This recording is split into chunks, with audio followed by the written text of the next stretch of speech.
channel. Today we're going to be talking about racism. A lot of people do invalidate the oppression that Asian Americans face daily, and that is a problem. So today we are going to be facing racism towards Asian Americans. Today, racism towards the Eastern Asian American community has extremely escalated, as many are blaming them for the current pandemic as if one's ethnicity can create a disease, which is just incredibly false. But racism towards the Asian American community did not just start this year. This is something that they have been fighting for years, so let's take a look at history. After the Opium Wars in China that lasted from 1839 to 1842, and then again from 1856 to 1860, China was left in great debt. And to make matters worse, floods and droughts made work availability extremely scarce. Asian Americans soon immigrated to Sacramento Valley in California to earn money and join the gold rush in 1848. Racially charged violence and disputes shortly began between white miners and the immigrants. Asian Americans, much like Native and African Americans, were silenced as they were unable to testify in court in order to receive justice after those violent altercations. The Chinese Exclusion Act was signed by President Chester A. Arthur on May 6 of 1882, and it banned all immigration of Chinese laborers, even though Asian Americans only made up 0.002% of the U.S. population.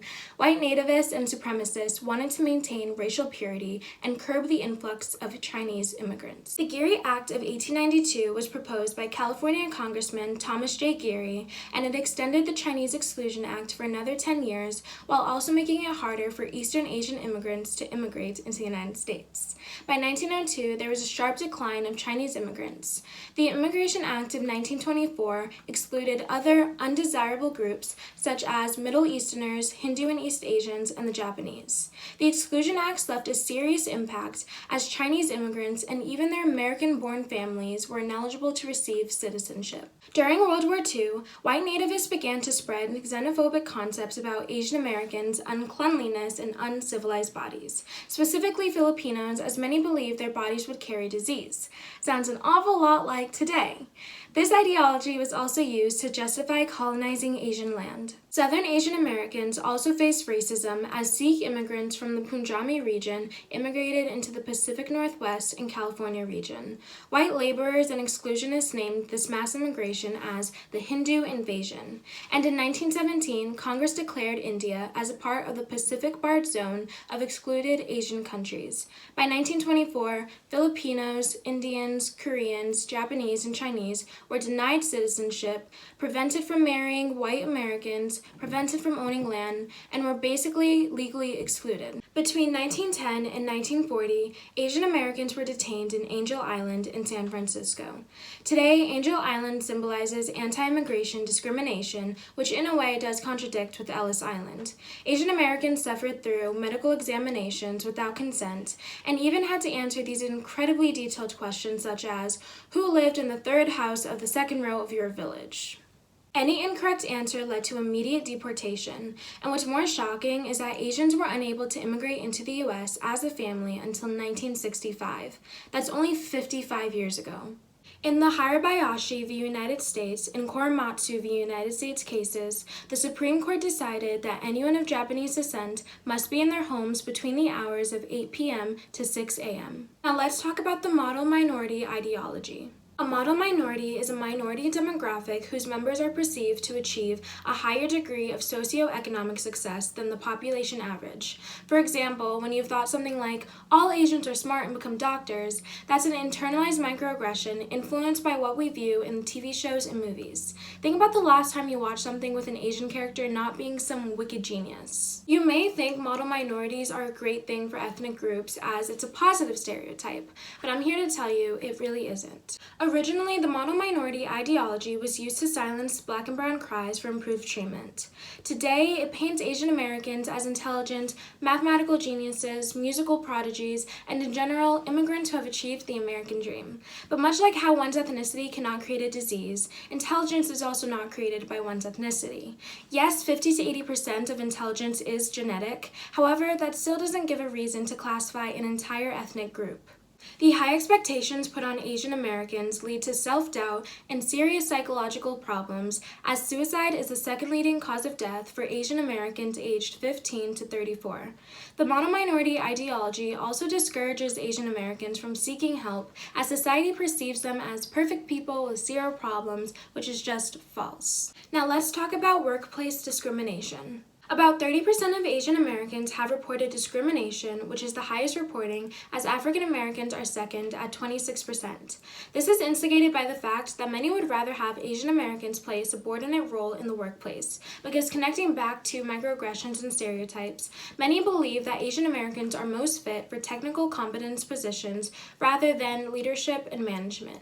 The term bamboo ceiling originated in 2005 by Jane Yoon, which highlights the obstacles and barriers that exclude Asian Americans from executive positions due to the idea that they lack communication skills and leadership. This is honestly why colleges and advanced degrees hold less worth for Asian Americans rather than whites. Asian Americans face harassment and unfair discharge, which violates Title VII of the Civil Rights Act of 1964 that outlaws discrimination based on gender, sex, religion, race, color, or national origin. The same positive stereotypes that uplift Asian Americans also brand them as less vocal and assertive. These effects have also made their way over into college admissions, as in 2014, Students for Fair Admission filed a lawsuit against Harvard University as they claimed Harvard discriminates against Asian American applicants. The reality is, colleges do follow a racial tracking system. Colleges don't want to have a predominant Asian demographic and would rather deny students because of their race and ethnicity than accept students who worked so hard to be in that college, and it's wrong.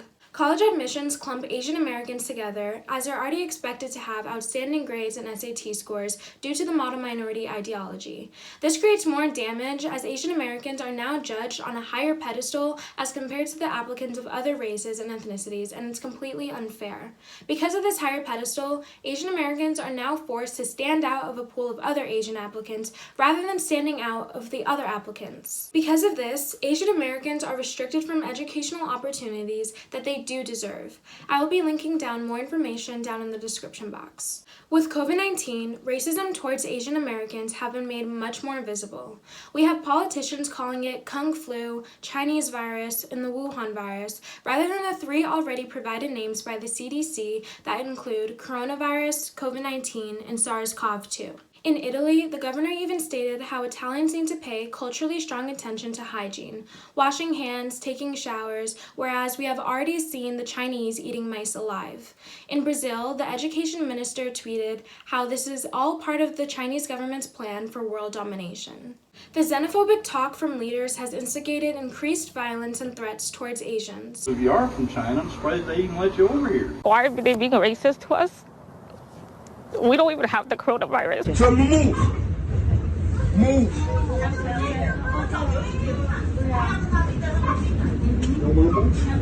The video, horrifying.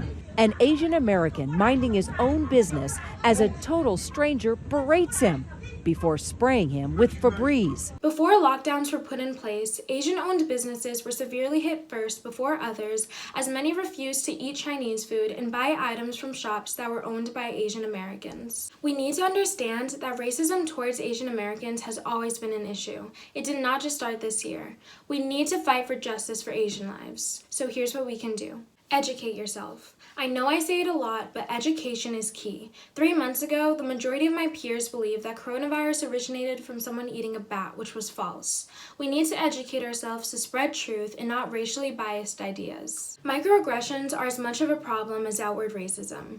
For example, making fun of how Eastern Asian eyes look, that's a problem. Or thinking all Indians smell like curry and making fun of bindis, that's a problem. Even making fun of their accents and especially calling them the C word, even saying the C word when they're not around, that's a problem. We all need to reflect and think of how we can be more aware of any internalized microaggression that we have succumbed to.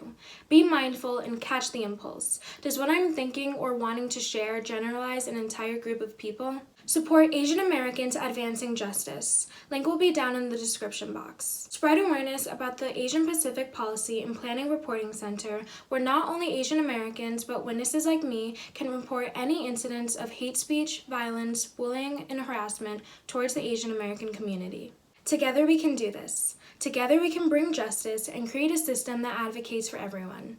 Unity makes strength. And remember, if you're not a part of the solution, you are contributing to the problem.